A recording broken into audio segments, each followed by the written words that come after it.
अब लो निशानी, अब ना नशे हो। भूल हो गई, गलती हो गई अभी तक, आज से निश्चय करो।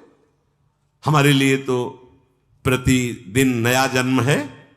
आज हमारा नया जन्म समझो। सत्संग सुना तो सत्संग में हमारे नए जन्म का प्रादुर्भाव हुआ। अभी तक जो हमारी गंदगी थी पीछे के जन्म में हम भूल जाते हैं। आज से इसी क्षण से हम नया जीवन अपना बनाते हैं, अध्यात्म मार्ग का जीवन बनाते हैं और ऐसा निश्चय करते हैं जो टूटे ना। निश्चय में बहुत बड़ी सिद्धि है। देखो पिंगला जी का जैसे बताया, तैसे भागवत में एकादश स्कंद में तितिक्ष ब्राह्मण का देखो। गृहस्थी में रहते थे, लड़के बच्चे थे, खूब धन कमाया और बड़े ही कंजूस स्वभाव के थे। न परिवार को भोगने देते थे, न स्वयं भोगते थे। अब कुछ ऐसी विपरीत परिस्थिति आई, सब दिन होत न एक समान, राजदंड उन पे लागू हुआ तो काफी अर्थ तो टैक्स में चला गया। फिर परिवार के जनों ने देखा कि ये तो तुम्हें तुम्हारे पिता की कसम है, वीडियो को लाइक करो और चैनल को सब्सक्राइब करो। धन्यवाद। फिर आग लग गई। अब परिवार वालों ने उसका त्याग कर दिया, केवल अकेला, कोई उससे प्यार नहीं करता, अर्थ उसके हाथ से चला गया सब। अब विचार किया कि मेरा पूरा जीवन निकल गया, उत्तम वर्ण में जन्म हुआ था, वृद्धावस्था आ गई, अब क्या होगा, क्या होगा। जिनको मैंने पाला पोषा, जो बड़ी मेहनत से धन कमाए, तो सब नष्ट हो गया। परिवार वाले कोई देखते ही नहीं। जानते हो उसका निश्चय, देवता इस बात के साक्षी हैं कि आज से मैं अपने जीवन को श्री भगवान के चरणों में समर्पित करता हूं, सब कुछ सहूंगा और निरंतर भगवान का भजन करूंगा। वो इतना बड़ा महापुरुष उसी निश्चय से हो गया कि भगवान उद्धव जी को उसकी कथा सुना रहे हैं। कोई साधना नहीं हुई थी, परिस्थिति ने ऐसा निश्चय करवा दिया। तो जरूरी है वो परिस्थिति आवे तब तुम निश्चय करो। क्या सत्संग में तुम निश्चय नहीं कर सकते तो परिस्थिति का इंतजार करोगे कि ऐसी विपत्ति आवे, ऐसी ठोकर लगे, ऐसी दुर्दशा हो तब तुम निश्चय करो? अरे उसके पहले ही निश्चय कर लो तो दुर्दशा काहे को होगी। ऐसा नहीं कि उसका जीवन मंगलमय हो गया। अब उसके कर्मों का क्षय करने के लिए जब वो संन्यास भाव लेकर विचरण करता, भिक्षा मांगता, तो लोग थूकते, स्पष्ट लिखा हुआ मूत देते, बांध देते, पीटते, उसकी भिक्षा छीन लेते। पर वो अंदर अंदर विचार करता, नहीं, किसी का दोष नहीं है इसमें, इसमें किसी का दोष नहीं। तो ये कर्म का है, ये कर्म का प्रभाव तो शरीर पर पड़ेगा। ये मुझे दुख क्यों हो रहा है? बहुत बहुत सुंदर मतलब चिंतन उनका बना। तो क्या देवता है? इस दुख का कारण देवता है? नहीं, देवता भी तो केवल हमारे शरीर को ही पीड़ा दे सकते हैं। मेरे को क्यों हो रहा है? काल नहीं, वो तो आत्मस्वरूप है, उसका भी प्रभाव इसी शरीर पर होगा। मेरा स्वरूप तो कालातीत है। तो फिर क्या है? भ्रम। हां, ये भ्रम है। मैं तो निर्विकार चिदानंद अपने स्वरूप में स्थित हो गया, ब्रह्मबोध संपन्न महापुरुष हो गया हो। और तितिक्ष ब्राह्मण नाम से वर्णन किया है भगवान ने। इसलिए निश्चय में बड़ी सामर्थ्य है। हमारा निश्चय बड़ा ढुलमुल है। इसलिए प्रार्थना है, बहुत बड़ा मार्ग मिला है आपको। इसे भगवत मार्ग कहते हैं, अध्यात्म मार्ग कहते हैं। ये अंतिम जन्म वालों को मिलता है, जिनका आखिरी जन्म होता है। अगर चूक करोगे तो व्यर्थ तो नहीं जाएगा, पर और समय लग जाएगा। काहे कुछ समय बर्बाद करो, आज निश्चय करो। गोस्वामी जी कह रहे, देखो निश्चय, गोस्वामी जी बाल्यावस्था से भगवान में रत थे, ऐसा नहीं है कि वो भजन नहीं करते थे, ऐसा नहीं है। जन्म हुआ था तब बोले थे राम। जैसे बच्चा रोता है ना, तो गोस्वामी जी रोए नहीं थे, राम बोले थे, इसलिए राम बोला नाम पड़ा था। राम बोला, प्रकट हुए थे तभी राम। तो ऐसा भी नहीं था कि आसक्ति नहीं थी शरीर में या अन्य, ऐसा भी महापुरुष जन लीला दर्शाते हैं, वो हमारी हिम्मत के लिए।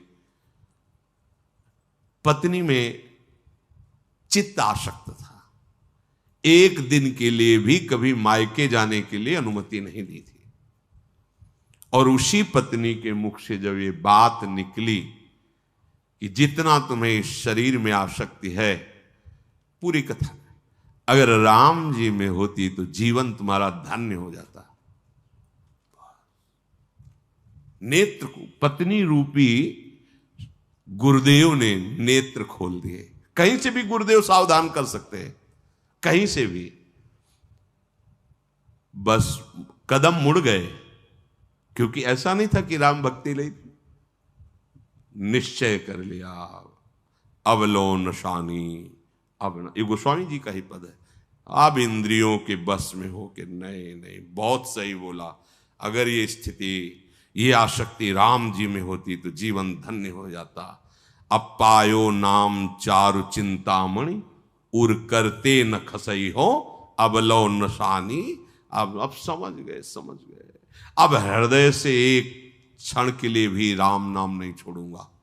और जानते हो, महापुरुषों में सर्वशिरोमणि हुए गोस्वामी तुलसीदास। ये तो अवतार लीला महापुरुषों की है, ये हमारे लिए बताया है आचरण करके कि भगवान नाम में इतनी सामर्थ्य है कि ऐसे आसक्त वृत्ति को भी कैसे निरासक्त कर देते हैं। हमें चाहिए जो भी, चाहे गृहस्थ मार्ग में हो चाहे विरक्त मार्ग में हो, दोनों मार्ग जाते ही प्रभु के चरणारविंद में है। अपने मार्ग की वृत्तियों को जानिए, समझिए और धर्मानुसरण बर्ताव कीजिए और नाम निरंतर जपते रहिए। तो जीवन यात्रा का विश्राम, जो गोस्वामी जी कह रहे हैं, पायो परम विश्राम, विश्राम ही नहीं, पायो परम विश्राम, राम समान प्रभु नाही कहूं। ये विश्राम कैसे मिला? वो कहते भगवान शंकर को साक्षी करके कहता हूं। अगर थोड़ा भी मिथ्या हो तो हमारी जीभ गल जाए, मेरा जो कुछ भी बना राम, ये दो अक्षर मेरे माई बाप हैं, इन्होंने ही हमें, बस आप हृदय की बात महापुरुषों की, ये दो अक्षर राधा, यही देख लेना आप। चलो देखो, बहुत समय तक विषय संयोग ना होने पर ऐसा ना समझ लिया जाए कि हम निर्विषय हो गए। बहुत ये चोर हैं, बहुत छुप कर रहते हैं और चिंगारी की तरह रहते हैं। फूस मिल जाए तो ज्वाला बनने में सेकंड लगता है। ध्यान रखना, 20 वर्ष 30 वर्ष बिल्कुल निर्विकार, संयोग नहीं। लगता है कि अब हमें कौन परास्त कर सकता है। चिंगारी है, फूस मिला ज्वाला बन जाएगी, जिसे नारद जी ने कहा तरंगवत, और संयोग बना तो समुद्रवत, डूब जाओगे, निकलना मुश्किल हो जाएगा। जब तक भगवत साक्षात्कार ना हो जाए, जब तक आपको अपने शरीर का अहम स्मरण करता भोक्ता भाव है, तो ईमानदारी से सावधानी पूर्वक अपने धर्म का पालन करते हुए प्रिया प्रीतम का निरंतर स्मरण, यही हमारे जीवन का परम लक्ष्य होगा। इसी से हमें परमानंद की प्राप्ति होगी। जिस समय हम ये सोचते हैं कि अब हमें कोई भी धर्म विरुद्ध आचरण नहीं, एक आनंद की वृत्ति आती है। देखना, और जिस समय हम सोचते हैं गलत ढंग से विषय सेवन, उसी समय जलन पैदा हो जाती। जिसके सोचने में जलन पैदा होगी, उसका परिणाम क्या होगा? क्या होगा आप विचार करो। जिसके सोचने में हमारे जलन हो रही, तो उसका परिणाम तो ज्वाला होगा। धर्म से चलो। चक्रवर्ती सम्राट महाराज अम्बरीश जी चक्रवर्ती सम्राट होते हुए भक्तों के शिरोमणि हुए। आप क्या भगवत आनंद प्राप्त नहीं कर सकते गृहस्थ में रहकर?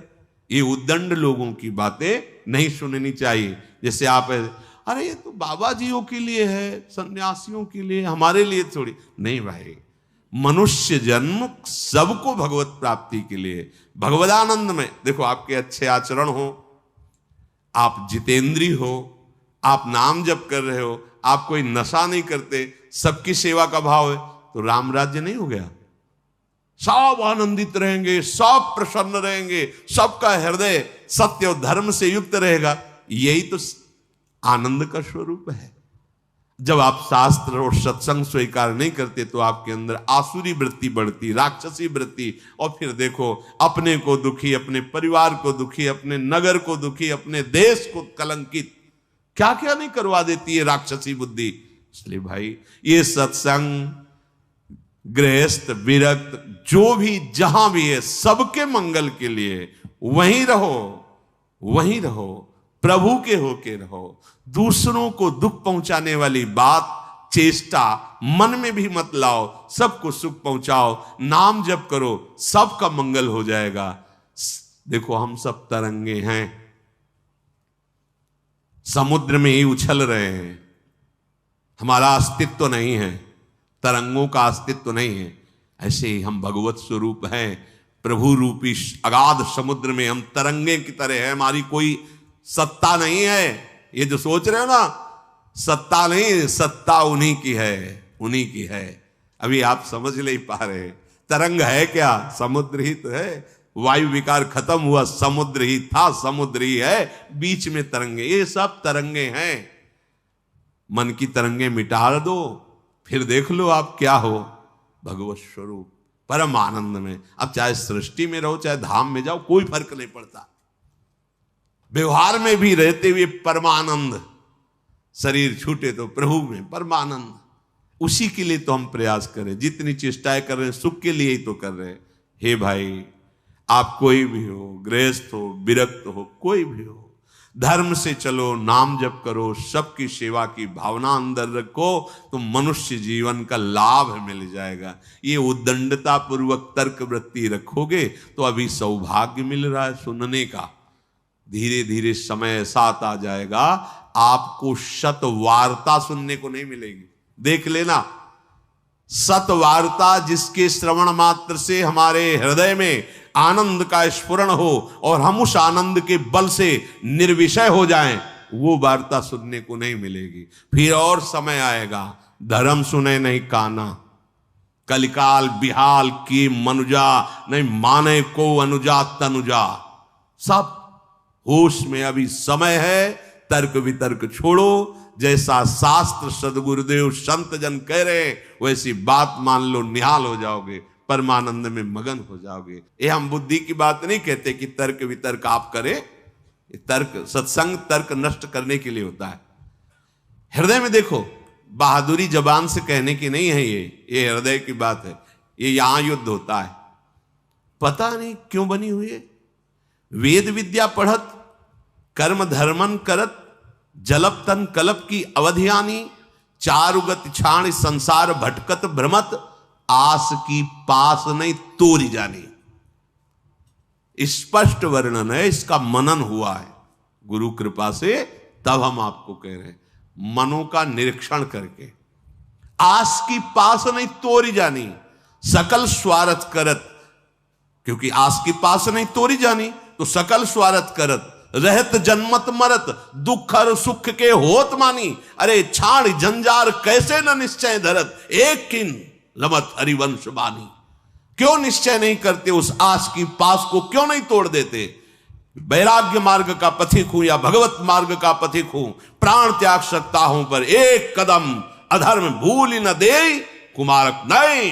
ऐ मन अब नहीं, अब नहीं, शरीर नष्ट कर दूंगा पर धर्म नहीं नष्ट करूंगा, भगवत मार्ग। ये आस की पास बड़े दुलार से रखे हुए, कभी तो, अभी नहीं, कभी तो, ये क्यों रखे हुए हो?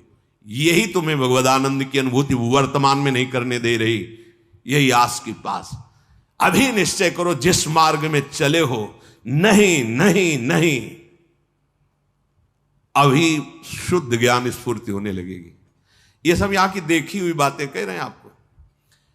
बच्चापन से इस मार्ग में है तो यहां देखी हुई बातें कर रहे हैं। बहुत वैराग्य में जीवन, एकांतिक जीवन, फिर भी आशा। पूछो उससे किसकी आशा, क्यों, क्या चाहिए? उत्तर नहीं मिल रहा। चाहिए ये भोग? नहीं, देखना भी नहीं, तो आशा क्यों? पता नहीं। आप देखो, अंदर से देखो, जब यहां की बात कही जाएगी ना तो सबके यहां की बात होगी। ये अलग से नहीं रचा, उसी मशीनरी से बनाया गया जिससे सब निकले हुए हैं, सब मशीनरी। इसीलिए कि तो हमारे मन की बात कर रहे हैं, वो तुम्हारे मन की बात नहीं कर रहे, संपूर्ण सृष्टि की बात कर रहे हैं। क्योंकि जिससे मन रचा गया है, जिससे शरीर रचा गया है, वो वही एक ही डिपार्टमेंट है। वहीं से रचा गया है। यही हमें भगवदानंद की प्राप्ति नहीं करानी देती। बहुत धैर्यपूर्वक सुनना है और समझना है। यह हम अपने मन की बात कहते हैं, इसको पढ़ा है, इसको देखा है, इसको समझा है। वैराग्य में जीवन है, इतना भी कहीं गुंजाइश नहीं है। फिर भी आशा है, पूछा जाए इसको भोगों के लिए तो ना है, फिर भी आशा है। ये क्यों है? यही छाणी जंजार क्यों न निश्चय धरत। निश्चय क्यों नहीं कर रहा तू? तेरे निश्चय की कमी के कारण ये आशा की फांसी बनी हुई है। जब तक ये आशा की फांसी बनी रहेगी तब तक तुझे परमार्थ वस्तु का स्फुरण नहीं होगा। पक्की बात है। ये जो शुद्ध ज्ञान है स्फुरित ही नहीं होता, कामना से ढका रहता है। जैसे कोहरे की ताकत नहीं कि सूर्य को ढक ले, पर मेरे नेत्रों के ढकने के कारण लगता है सूर्य ढक गया। ऐसे ही ज्ञान स्वरूप जो भगवद अंश है इसमें स्फुरणाएं होती, जैसे सूर्य की किरणें निकलती ना, ऐसे इसमें ज्ञान की तरंगे निकलती रहती, आनंद की तरंगे निकलती रहती। वो आपके अनुभव में आपकी ही तरंग है। अनुभव में इसलिए नहीं आती कि कामना रूपी आशा रूपी कोहरा फैल गया। पिंगला जी ने कोई साधना नहीं की थी ज्ञान प्राप्ति की। ज्ञानियों के परम गुरु विदेहराज जनक जी के ही नगर में रह रही थी, पर वैश्यावृत्ति करती थी। देखिए, पढ़ के देख लीजिए, बहुत सूक्ष्मता से मनन करते हुए तो आपको उत्तर मिल जाएगा। अपने शरीर का श्रृंगार करके बैठ गई। संध्या के समय से कोई पुरुष उधर से आता दिखाई देता तो ये पुरुष हमें धन देगा, हमारे शरीर का सेवन करेगा, निकल गया। ये नहीं तो ये करेगा। ऐसे रात्रि अर्धरात्रि हो गई। भगवद अवतार अवधूत शिरोमणि श्री दत्तात्रेय जी भ्रमण करते हुए वहीं सर्वज्ञ महापुरुष थे, उसकी वृत्ति में ही अपनी वृत्ति लगाए हुए थे। तभी तो उन्होंने गुरु बनाया उसको। 24 गुरुओं में पिंगला भी गुरु है। और बड़ा सौभाग्य उसका महाप्रभु हरिवंश चंद्र जी ने श्रीमद चतुरासी जी में भी उसका उदाहरण दिया। यह जो एक मन बहुत ठौर करी कही कौने सच पायो, जहां तहां विपत्ति जार जुवती लो प्रगट पिंगला गायो। जब अर्धरात्रि हुई तो पिंगला को बहुत कष्ट हुआ। हाय, इस शरीर को बेच करके सुखी होना चाहती है। कितनी अज्ञान वृत्ति। आज से मैं निश्चय करती हूं, जो सेवक जी कह रहे हैं, छाण जंजार क्यों न निश्चय धरत, एक किन रमत हरिवंश बानी। ये तुम क्यों आशा की फांसी में लटके हुए हो? कभी तो क्यों ऐसा रखे हुए हो? इसे तोड़ो, नष्ट करो अभी। प्राण निकल जाए पर जीवन में कभी कुमार्ग में कदम नहीं रखेंगे। पिंगला जी ने निश्चय किया, आज के बाद मैं कभी भी किसी पुरुष का संयोग नहीं करूंगी, किसी को नहीं देखूंगी।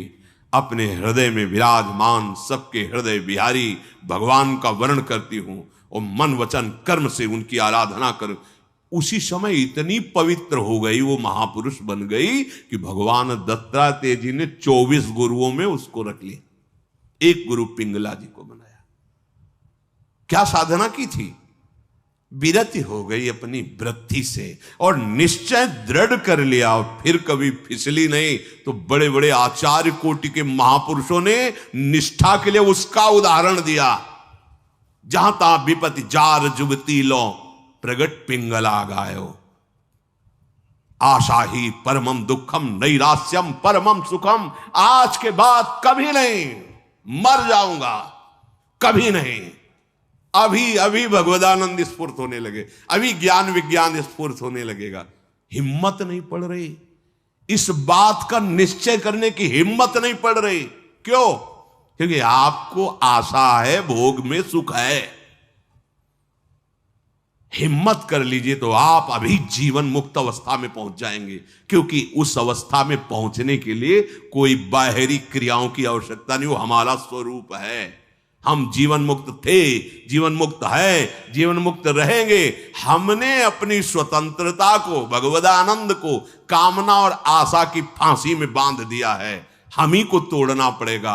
इसलिए छाणी जंजार क्यों न निश्चय धरत, आगमा पाइनो अनित्यास्तास्तिक्षस्व भारत। ये आने जाने वाले विकारों में तुम इतने कमजोर हो गए कि तुम आशा की फांसी बांधे हुए हो, तो परमम दुखम, दुख ही भोगना पड़ेगा। श्रीपाद कह रहे हैं इस शरीर या किसी भी शरीर को जो मानव देह प्राप्त हुआ है, ये परम सुख प्राप्ति के लिए।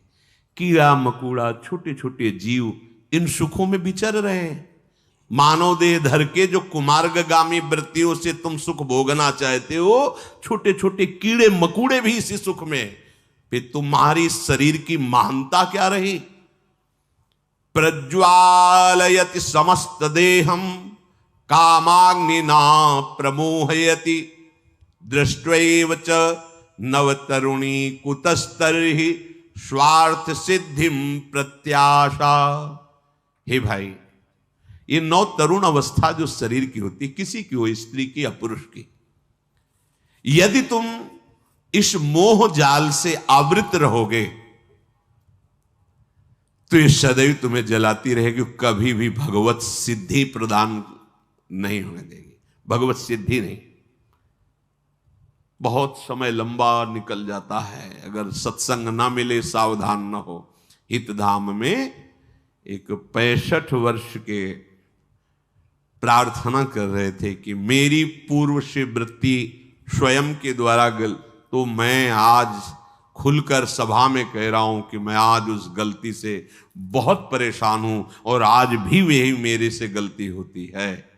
मैंने प्रणाम किया था उनको कि धन्य है कि आप इतने हिम्मत वाले हैं कि भरी सभा में आप ऐसा अपनी बात कह रहे हैं, क्योंकि आप मन से अलग होकर बोल रहे हैं, तभी आपको बोलने की हिम्मत आई। अगर मन में तदात्म होता तो आप नहीं बोल सकते थे। कि ये हमारे द्वारा पाली हुई वृत्ति है, हमारे द्वारा ही इसका त्याग होगा। भगवान श्री सुखदेव जी को इसीलिए सबसे बड़ा वैरागी कहा गया है। 16 वर्ष की अवस्था है, शरीर का भान नहीं, दिगंबर है, कोई शरीर पे वस्त्र नहीं, और भगवान के चिंतन में मगन है। इसी अवस्था में त्याग और वैराग्य की। अब जब ये इंद्रियां काम नहीं कर रही, मन बुद्धि और सब मलिन, तो अब वो ढेर है, कुछ भी निर्णय नहीं निकल सकता। बहुत संस्कार गंदे हो जाते हैं यौवन अवस्था में। अहो भाग्य है जो इस यौवन अवस्था में संयम नियम धारण करके अपनी वासनाओं को। श्रीपाद कह रहे हैं, हे वृंदावन धाम, हम पे कृपा करो, हमारे मुख में नाम चले, हमारा हृदय इस काम आदि की आशाओं को त्याग करके प्रिया प्रीतम के चिंतन में डूबे। ये आपकी कृपा से होगा, और वो कृपा हम सब पे है। सत्संग मिल रहा है रोज, ये प्रातःकालीन बेला में जो शब्द जा रहे हैं, इनको अंदर से पकड़ो। केवल धर्म, गृहस्थ धर्म की पूर्ति के लिए बकाया उदासीन रहो। इस वृत्ति को अगर आप अपने अंदर अपनाए रहोगे तो सब छुड़वा देगा। ध्यान रखना, सब छुड़वा देगा। ये वैराग्य